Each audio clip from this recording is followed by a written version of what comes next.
गोविन्दाय नमो नमः। श्रीकृष्णाय नमो नमः।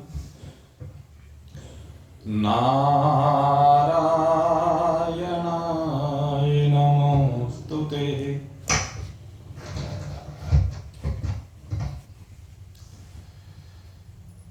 उपस्थित परम सौभाग्यशाली भगवत रस पिपासु भगवत भक्त वृंद, परमात्मा देव की विशिष्ट कृपा के परिणाम स्वरूप नित्य है निरंतर हमारे पग अपने स्वरूप की ओर आगे बढ़ते जा रहे हैं और आगे बढ़ते कदमों के साथ साथ हमारे आनंद में भी वृद्धि होती जा रही है। हमारा आनंद सीमाओं से बाहर निकल करके असीमता की ओर बढ़ता जा रहा है। ज्यों-ज्यों अज्ञान का आवरण निवृत्त होता जा रहा है, त्यों-त्यों ज्ञान का प्रकाश होकर के जीवन का अंधकार दूर होता जा रहा है। अज्ञानेन आवृतम ज्ञान तेन मुह्यन्ति जन्तवः। भगवान कहते हैं कि हे अर्जुन, दो चीजें हैं, एक ज्ञान है और एक अज्ञान है। और अगर यदि देखा जाए तो एक का भाव है और एक का सदा अभाव है। लेकिन जिसका अभाव है वह भाव रूप से दिखता है। ज्ञान का सदा ही भाव है और अज्ञान का सदा अभाव है। लेकिन ये अज्ञान का अभाव होने के बावजूद ये अज्ञान ही दृष्टिगोचर होता है। ये अज्ञान का आवरण ऐसा प्रबल है जैसे रस्सी में सांप दिखाई देता है। जिस समय सांप दिखाई दे रहा होता है उस समय रस्सी दिखाई नहीं देती। ठीक इसी प्रकार से जिस समय अज्ञान दिखाई दे रहा होता है तो ज्ञान दिखाई नहीं देता। अज्ञान के होने पर ज्ञान दिखाई नहीं देता। रस्सी कब दिखाई देती है? कहते हैं जब सांप दिखाई ना दे। जब तक सांप दिख रहा है तब तक रस्सी दिखाई नहीं देती। वो सांप भयभीत करता रहता है, सांप डराता रहता है। अज्ञान का काम यही है, अज्ञान हमें डराता है। तो ठीक इसी प्रकार से हमारा जो वास्तविक स्वरूप आत्मा है वो छिपा हुआ है, तिरोहित है। और उसके कारण से यह ज्ञान दिखता है, संसार दिखता है, शरीर दिखता है, पदार्थ दिखते हैं, परमात्मा नहीं दिखता। और जब तक परमात्मा नहीं दिखेगा तब तक दुख आता रहेगा, कष्ट आता रहेगा। हमें वो समझ बनानी है जिसके द्वारा यह ज्ञान निवृत्त हो जाए।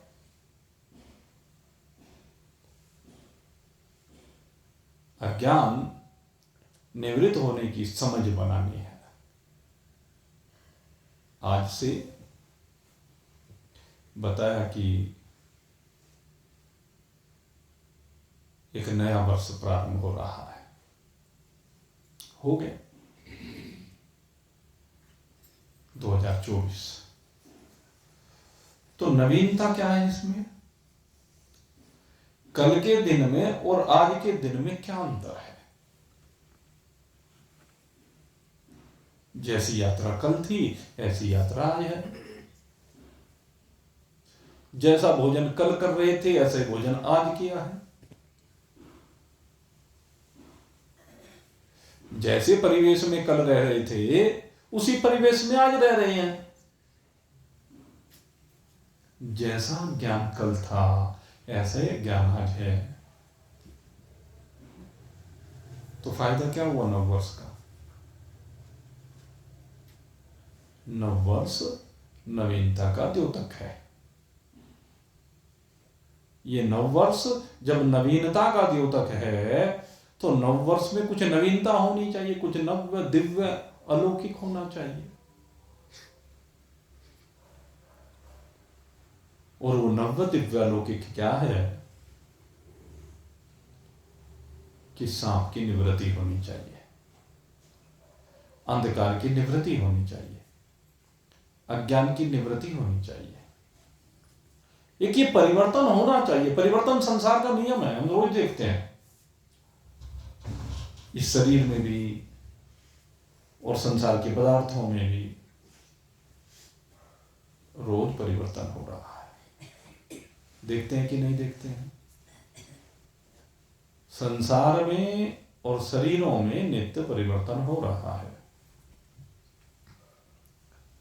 लेकिन कभी ये देखा कि हमारे में परिवर्तन हो रहा है क्या?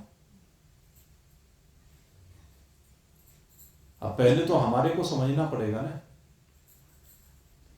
हम जिसे मैं मान रहे हैं वो है क्या?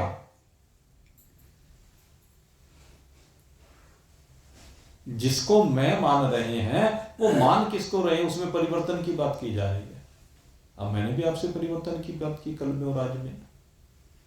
तो ये परिवर्तन किस में होना है पहले तो हमें जानना पड़ेगा। परिवर्तन अगर यदि संसार की बात करें, संसार में परिवर्तन हो जाए तो क्या होगा? जो सब्जी आज मिलती है वो शायद कल ना मिल रही हो, जो मिठाई आज मिली है शायद कल ना मिली हो, जो लोग आज मिले हैं वो कल ना मिले हों। ये नवीनता। लेकिन इससे क्या फर्क पड़ रहा है? संसार में अगर इस तरह का परिवर्तन हुआ है तो उससे मिल क्या रहा है? उससे फर्क क्या पड़ा है? उससे तो कोई फर्क नहीं पड़ा। तो संसार के पदार्थों के परिवर्तन से कोई फर्क नहीं पड़ता है। ऐसे शरीर की अगर बात करूं, भाई इसको जरा हाथ लगाओ, खर्राटे लेने लगा। हाँ चलो, खर्राटे मत लो। हाँ चलो चलो कोई बात। तो शरीर बोल, बस शरीर में परिवर्तन हो ही जाए तो क्या फर्क पड़ता है? रोज ही हो रहा है। कल के और आज के शरीर में जवानी से बुढ़ापा आ जाए क्या फर्क पड़ा? आता ही है जवानी से बुढ़ापा, तो इससे क्या कोई फर्क पड़ा? शरीरों के परिवर्तन से फर्क नहीं पड़ा, जगत के पदार्थों के परिवर्तन से फर्क नहीं पड़ा। तो थोड़ा सा और अंदर घुस के देखें, क्योंकि इनमें कितना भी परिवर्तन हो जाए तो अपने ऊपर कोई फर्क नहीं पड़ता है। तो परिवर्तन होता किसमें है फिर? जिसकी हम नव्यता दिव्यता की बात कर रहे हैं वो कहां है? तो कहते इसके अंदर घुसो भाई, अब इंद्रियों पर आओ। अब इंद्रियों की अगर यदि हम बात करें, इंद्रियां उनका काम क्या है? विषयों का ज्ञान प्राप्त करना। इंद्रियां विषयों के ज्ञान को प्राप्त करती है। कर्ण इंद्रिय शब्द के ज्ञान को प्राप्त करती है, त्वचा स्पर्श के ज्ञान को प्राप्त करती है, आंखें रूप के ज्ञान को प्राप्त कर, रसना रस के ज्ञान को प्राप्त करती है, नासिका गंध के ज्ञान को प्राप्त करती है। अब कितना भी परिवर्तन कर लीजिए इन इंद्रियों में, ये इन 5 विषयों से बाहर नहीं जाएंगे। तो इनके परिवर्तन में भी कुछ फर्क आने वाला नहीं है। इनके परिवर्तन से इनसे कोई नव्यता दिव्यता आने वाली नहीं है। आई तो बताओ। कहते हैं इससे आगे जाएं तो फिर वह अंतःकरण आता है। अंतःकरण में सबसे प्रभावी बुद्धि है, क्योंकि ज्ञान उसी से होता है। लेकिन बुद्धि से जो ज्ञान होता है वो किसका हो रहा है, अब ये चिंतन करने की बात है। बुद्धि से जो ज्ञान हो रहा है वो इंद्रियों के माध्यम से हो रहा है। तो बुद्धि से होने वाला ज्ञान भी सांसारिक है, शारीरिक है। बुद्धि से जो ज्ञान होता है वो भी सांसारिक हो रहा है। तो बुद्धि से होने वाला ज्ञान भी वो ज्ञान नहीं है जिसका अभाव ना हो। बुद्धि से होने वाला ज्ञान हमारा वास्तविक ज्ञान नहीं है। अब बुद्धि से आगे जाए तो प्रकृति है, अविद्या। कहते हैं ये प्रकृति का अगर यदि हम ज्ञान बात करें तो प्रकृति का ज्ञान बुद्धि को तो हो नहीं सकता। प्रकृति का ज्ञान बुद्धि को नहीं होता, प्रकृति को बुद्धि का ज्ञान होता है, क्योंकि उससे सीनियर है, सुपीरियर है। तो ये प्रकृति है, उसका कार्य है, क्योंकि बुद्धि। और जो कार्य होता है वो कार्य जिसका कार्य है उसका ज्ञान कैसे प्राप्त करें? उसका ज्ञान प्राप्त नहीं कर सकता। बुद्धि नीचे के पदार्थों को प्रकाशित कर सकती है, लेकिन अपने से ऊपर के पदार्थ को प्रकाशित नहीं कर सकती। इसलिए बुद्धि प्रकृति को प्रकाशित नहीं कर सकती। प्रकृति बुद्धि से अतीत है। और कहते हैं प्रकृति की बात करें कि प्रकृति से अतीत है चैतन्य पदार्थ, प्रकृति से अतीत है वो चैतन्यता। कहते हैं जो सबसे पुरातन है, लेकिन पुरातन होने पर भी सबसे नवीन है, नव्य है।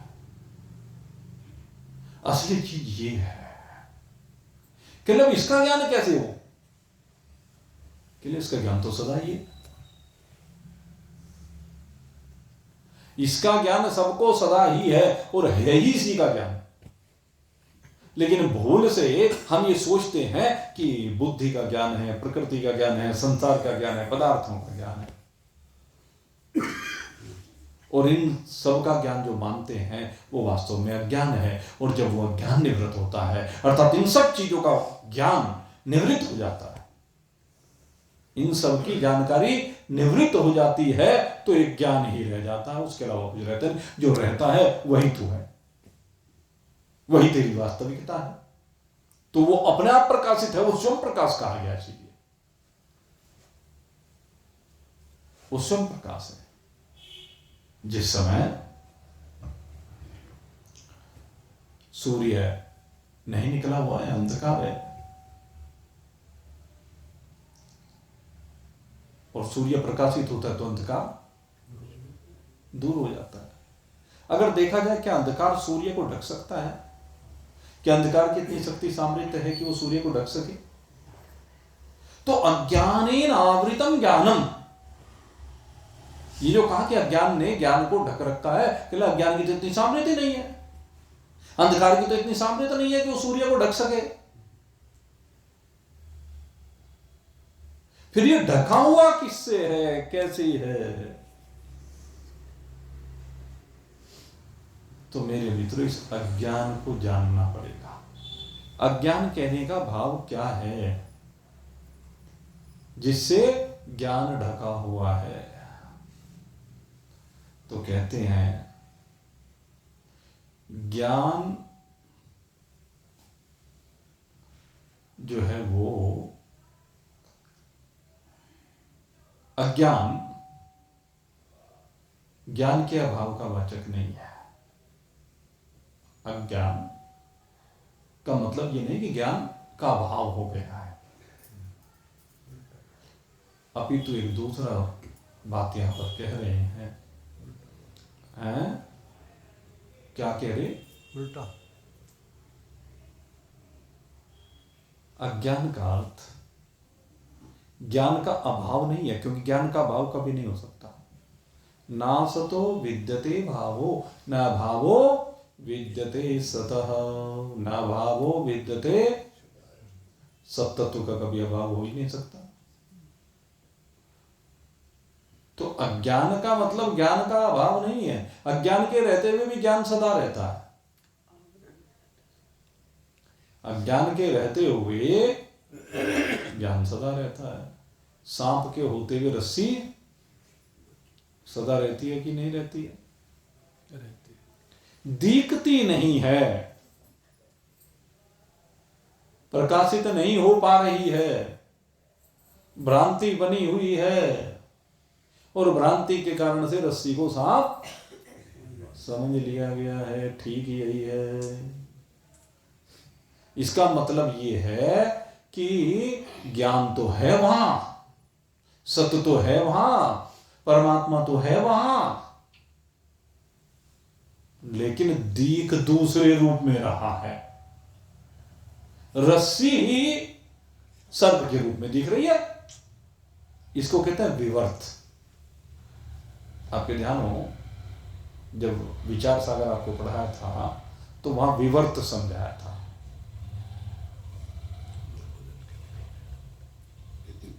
रस्सी का विवर्त ये सांप है, अर्थात रस्सी का बदला हुआ रूप सांप है तो रस्सी दिख सांप रहा है, विवर्त है, परिवर्तित सा रूप दिख रहा है।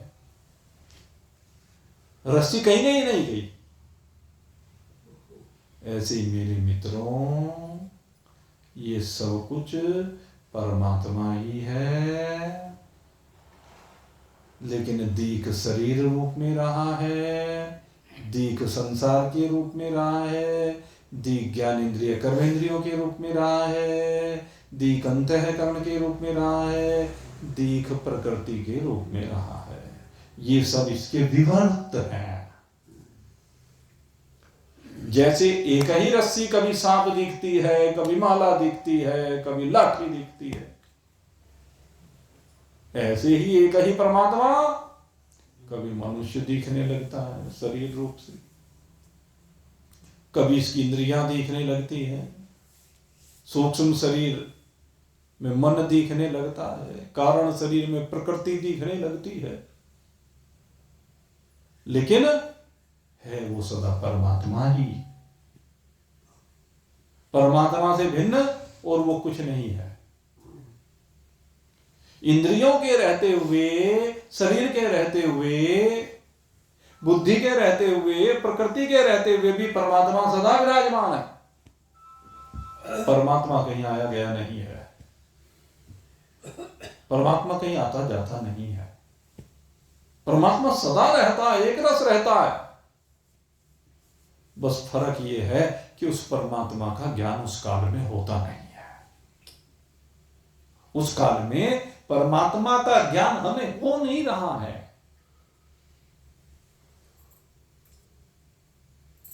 इसलिए ज्ञान का अभाव नहीं है। इसलिए अज्ञान को हम ज्ञान का अभाव नहीं कह सकते, क्योंकि ज्ञान सदा है। ज्ञान कभी नहीं गया, कहीं नहीं गया। तो क्या है ये? अज्ञान की परिभाषा फिर क्या की जाए? हम अज्ञान की परिभाषा क्या करें? जिसने ज्ञान को ढक रखा है,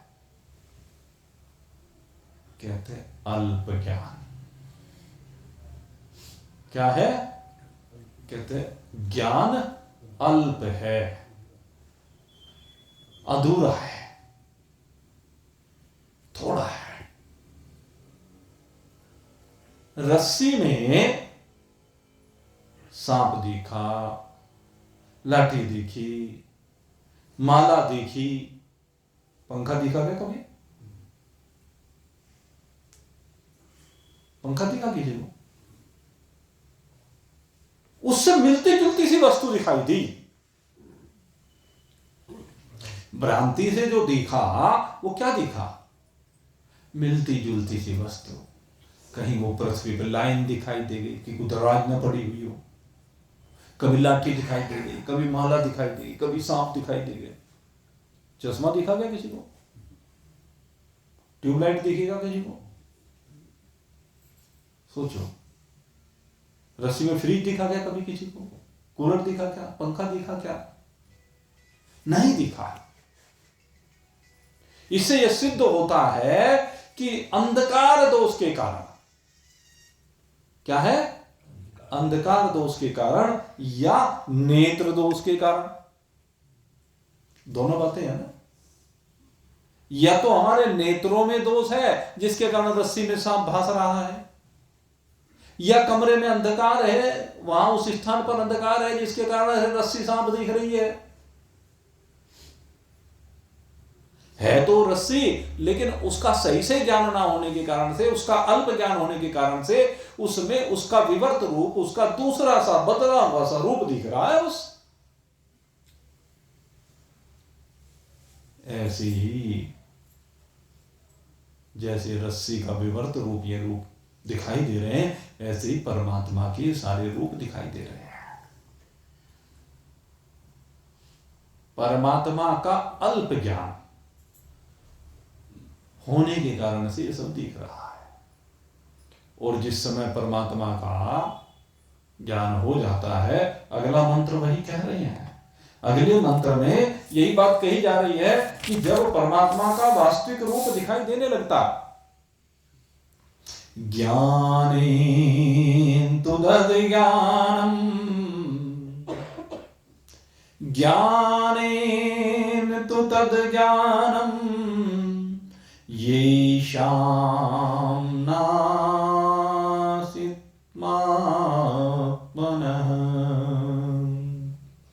तेषामादित्यवज् ज्ञानम् प्रकाश्यति तत्परम्। कहते हैं जिस समय ज्ञान के द्वारा इस अज्ञान का नाश कर दिया जाता है, ज्ञानेन तु तद अज्ञानम, ज्ञान के द्वारा उस अज्ञान का ये साम नासितम, जब नाश कर दिया जाता है, उस अज्ञान को मिटा दिया जाता है, उस दोष को हटा दिया जाता है। अंधकार को हटा दिया, आंख के दोष को हटा दिया, या बीच में पर्दा पड़ा हुआ है तो उसको हटा दिया।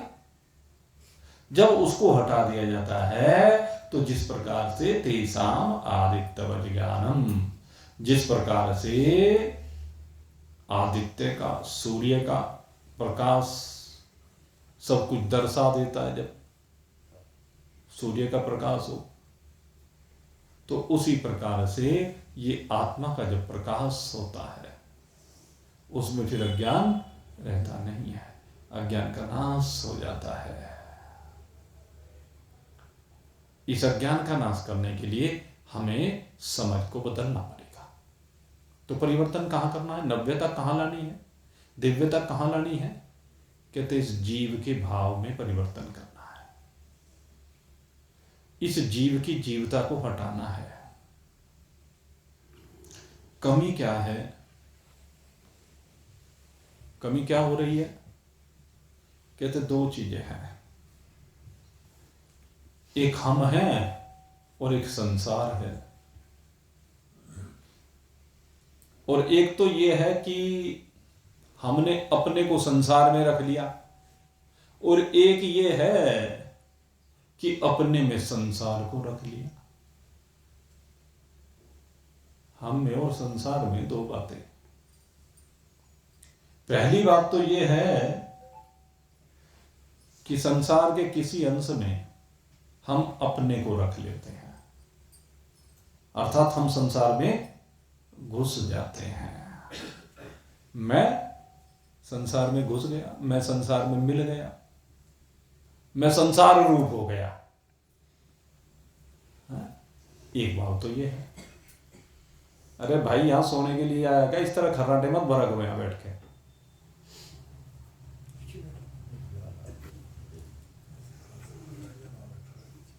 अगर खर्राटे आते हैं, नींद आ जाती है कोई बात नहीं, खर्राटे आते हैं तो जिसको फिर वो गड़बड़ करता है मामला,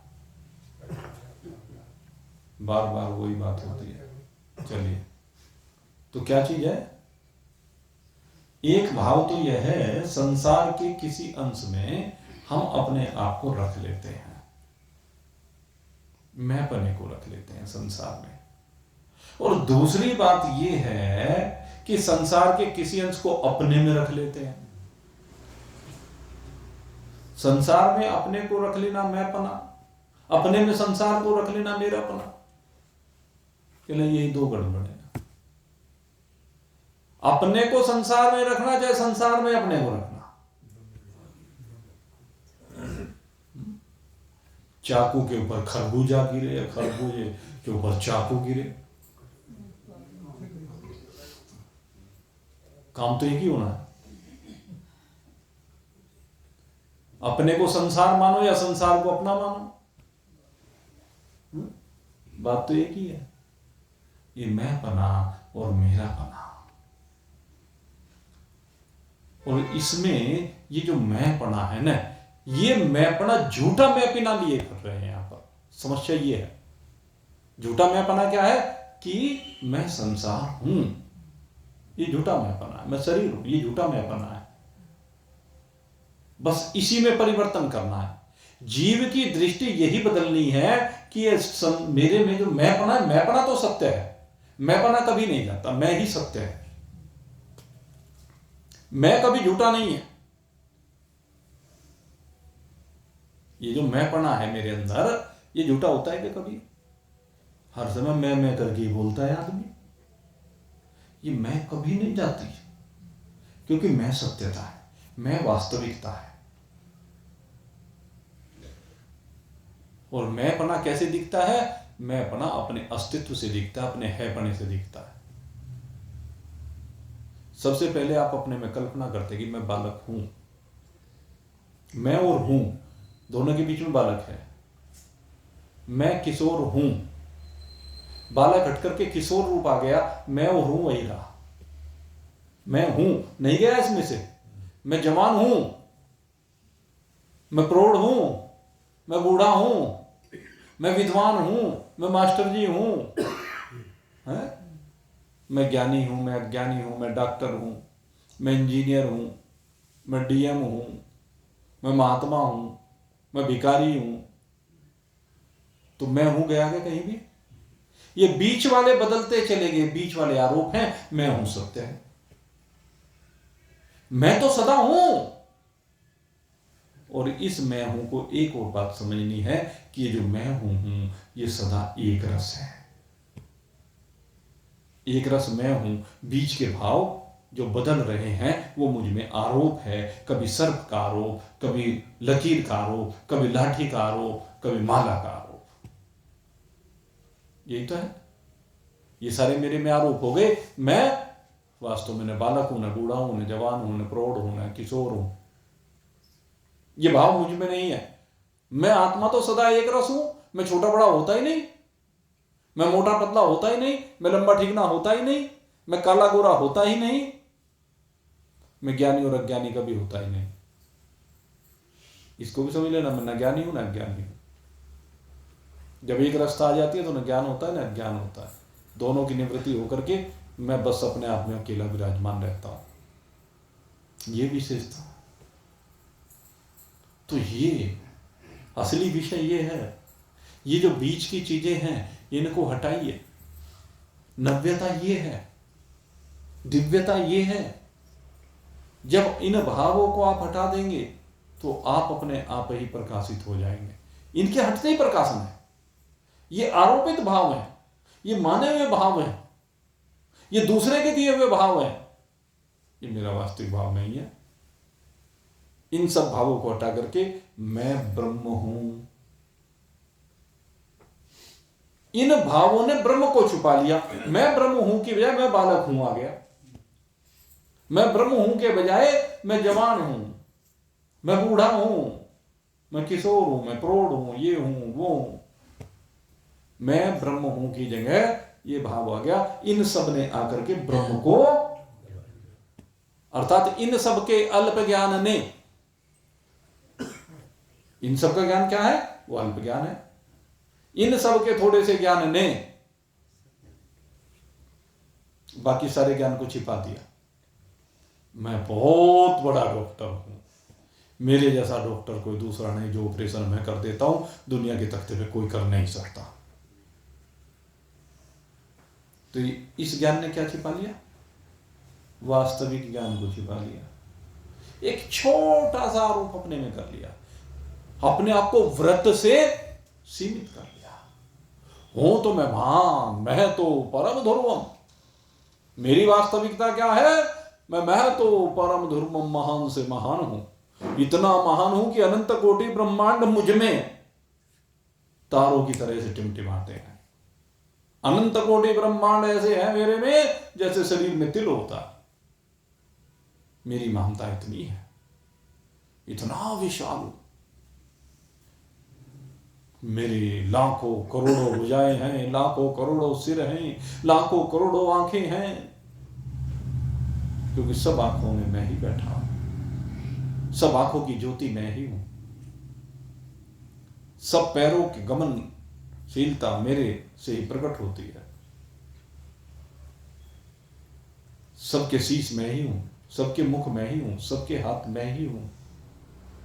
ये ब्रह्म है, ये ब्रह्म भाव है।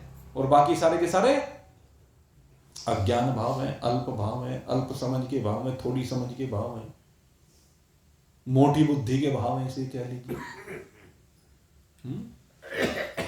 इसी के लिए कहा बुद्धि विहीना पशु ही समाना। इसी चीज को लेकर के कहा कि बुद्धि विहीन पशु के समान।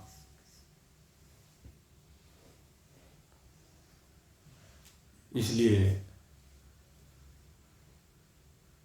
इस अज्ञान को निवृत्त करना है, या दूसरे शब्दों में कहूं, यह अज्ञान कब निवृत्त होगा? अज्ञान कब निवृत्त होगा? एक उदाहरण समझ लीजिए। जैसे विद्यालय में बच्चे पढ़ने के लिए जाते हैं,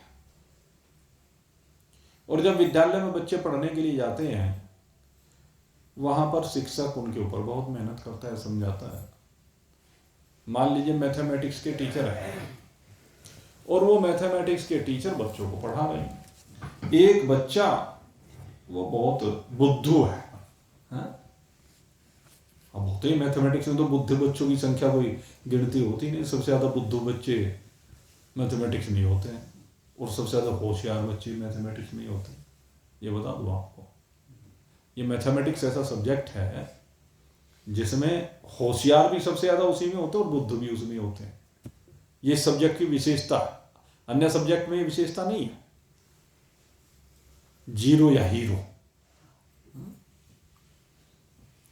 अब जो जीरो बच्चा है, अब जो शिक्षक है उसने सोच लिया कि मुझे जीरो को हीरो बनाना है। अब जो जीरो है उसे हीरो बनाना है। अब रोज समझाए, रगड़ा लगाए, समझ में ना आके देखे, रोज रगड़ा, रोज रगड़ा, रोज रगड़ा। लेकिन टीचर भी पूरे मजबूत हैं, कहने लगे कुछ भी हो जाओ। जैसे चाणक्य मजबूत थे, चंद्रगुप्त मौर्य को उठा लाए, उठा के रास्ते में से, कहने से भारत का सम्राट बनाना है, तो बना दिया ना। ये गुरु की विशेषता होती है। गुरु ने जिसका हाथ पकड़ लिया ना शिष्य का कि मुझे अब इसे अज्ञानी से ज्ञानी बनाना है, इसे ब्रह्म बनाना है, और बनाना है, उन्हें पता है कि है भाई भूला हुआ है अपने को, तो भूल सुधार करना है,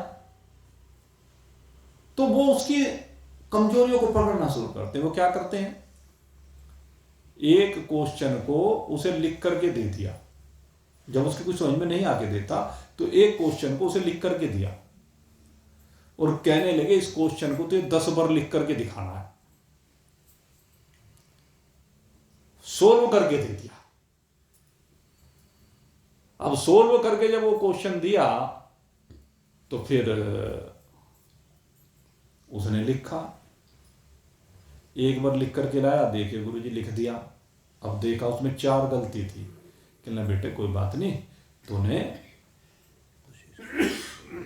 कोशिश की है, अच्छी मेहनत की है, कुल 4 गलती रह गई, देख कितना बढ़ जाओगे, चल एक बार और लिख के ला।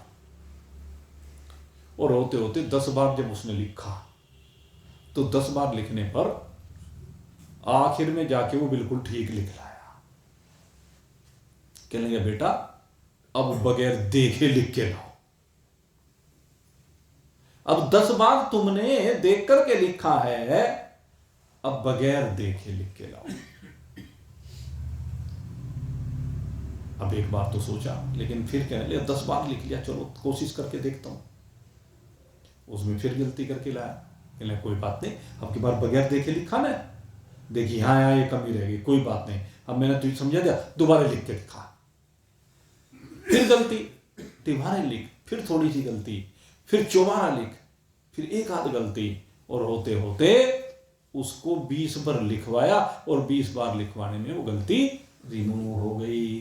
करत करत अभ्यास के जड़मति हो यसुजान, रस्सी आवत जावत है सिल पर पड़ निशान। तो इसी तरह से जो गुरु होते हैं वो शिष्य के अज्ञान का हरण करते हैं, वो उसे समझा देते हैं तो शरीर नहीं है, ये शरीर 5 भूतों से बना हुआ है। जैसे एक बार क्या हुआ, एक आदमी एक जगह से बकरा खरीद के लाया, और बड़ा तंदुरुस्त बकरा, बहुत बढ़िया बकरा था, बड़ा कीमती। अब वो लेकर के जा रहा था तो रास्ते में 3 ठग थे। उन 3 ठगों ने देख लिया, कहने लगा बकरा तो बड़ा जोरदार लाया, कहने इसका एक बकरा ठगना चाहिए। तो तीनों ने प्लानिंग की। अब पहला उसके सामने गया और उसके सामने जाकर के कहना वो भाई कहो क्या हाल चाल है, कहाँ से आ रहे हो? अरे शहर गया था। कहना अच्छा शहर गए थे, कुत्ता खरीदने गए थे? कहना कुत्ता?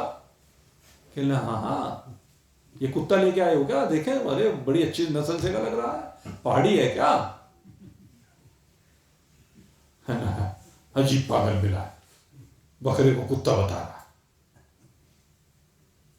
बिल्कुल कहेगा। चल दिया आगे। लेकिन मन के किसी कोने में ये बात बैठ गई, इसे कुत्ता क्यों कह रहा है? तो ये बकरा, क्या इसे कुत्ता रहा? चल कोई बात नहीं, पागल है। अब थोड़ी दूर और आगे चला, अब दूसरे नंबर का आ गया सामने। कहने भाई जयराम जी की? कहना हाँ जयराम जी की। कहने क्या हाल चाल है भाई? कहने भाई बहुत बढ़िया है। कहना अच्छा। कहने कहाँ से आ रहा है? कहने शहर से आ रहा हूं। कहना अच्छा। कहना कौन सी नस्ल का है? कहना कौन? कहना ये कुत्ता। कहना कुत्ता? कहने भाई कुछ विचित्र सी नस्ल लग रही है, कुछ ज्यादा ही बढ़िया नस्ल का लाया। कहाँ कौन मिल गया था? अब तो उसके मन में दुख होने लगी। कहने लगी वो पीछे वाला भी कुत्ता कह रहा था, ये भी कुत्ता कह रहा है। अब वो संशयग्रस्त हो गया, संशयात्मा। और मन में संशय बैठ गया कि भाई कुत्ता है कि बकरा है, कुत्ता है कि बकरा है, ये तो भाई मामला गड़बड़ हो गया। दिखा तो लुटिया, तू तो बकरा खरीद के लाया था, ये बता रहे 2 मिल लिए और दोनों कुत्ता बता रहे। अब भाई ने क्या लेने देना मेरे से, ये मेरे से झूठ क्यों बोलेंगे। अब उसके मन में बात आने लगी। अब आधा किलोमीटर और चला था, गांव आने वाला था, उससे पहले वो तीसरा फिर मिल गया वहां से।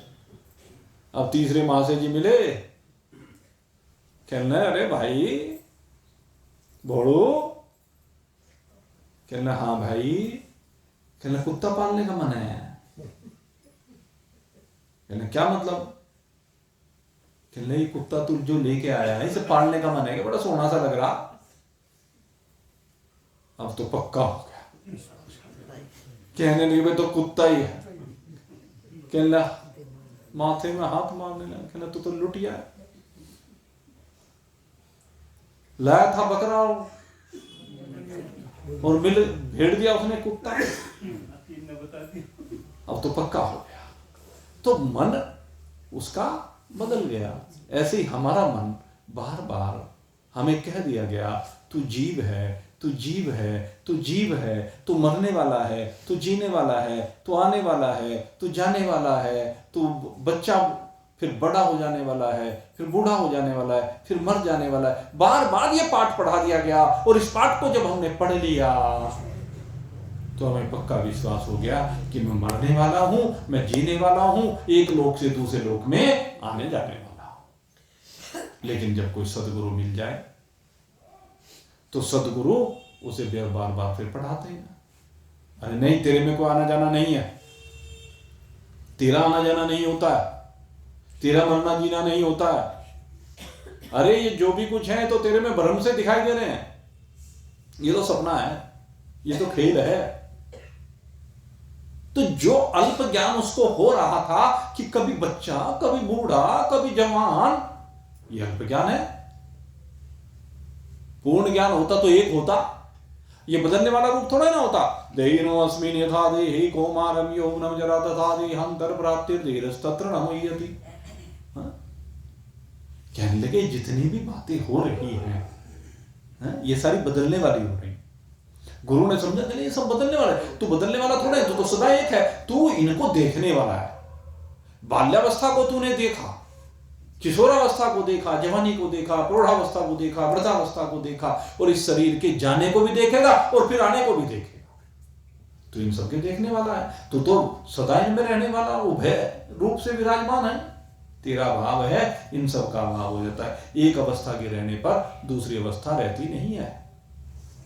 जिस समय जागृत है उस समय स्वप्न और सुसुप्ति नहीं रहती, जिस समय स्वप्न है उस समय सुसुप्ति और जागृत नहीं रहती, जिस समय सुसुप्ति है उस समय जागृत और स्वप्न नहीं रहता। ठीक इसी प्रकार से ये सारी अवस्थाएं तुझ में कल्पित हैं, ये सारी अवस्थाएं तेरे में मानी हुई है, ये सारी अवस्थाएं झूठी हैं, ये सारी अवस्थाएं अल्प ज्ञान की अवस्थाएं हैं। और पूर्ण ज्ञान ये है कि तू ब्रह्म है, तेरी वास्तविकता शुद्ध सच्चिदानंद घन ब्रह्म है, जो सदा मैं करके बोलती है वो ब्रह्म है। और इन अवस्थाओं के निवृत्त होने पर ही वो अवस्था सामने आती है, वो प्रकाशित हो जाती है, स्वतः प्रकाशित हो जाती है, जैसे सूर्य स्वतः प्रकाशित होता है। तेषाम् आदित्यवज ज्ञानम् प्रकाश्यति तत्परम्। आदित्य जब प्रकाशित होता है तो अंधकार कहीं रहता नहीं है। इस तरह जब अपने स्वरूप का बोध हो जाता है, जो कि सदा ही है, लेकिन जब वो अल्प ज्ञान हट जाता है, वो जो उल्टा ज्ञान हट जाता है, वो काल्पनिक ज्ञान हट जाता है, तो सूर्य स्वतः प्रकाशित हो जाता है। इसलिए ज्ञान कभी ढका नहीं रहता। भगवान यहां समझाने का, ज्ञान कभी ढका नहीं रहता। अज्ञान के कारण से ढका हुआ प्रतीत तो हो रहा है, लेकिन ज्ञान कभी ढका हुआ नहीं रहता। रस्सी सदा ही रहती है, चाहे रूप कितने भी बदल जाए, गिरगिट कितने भी रंग बदले, लेकिन एक ही होता है।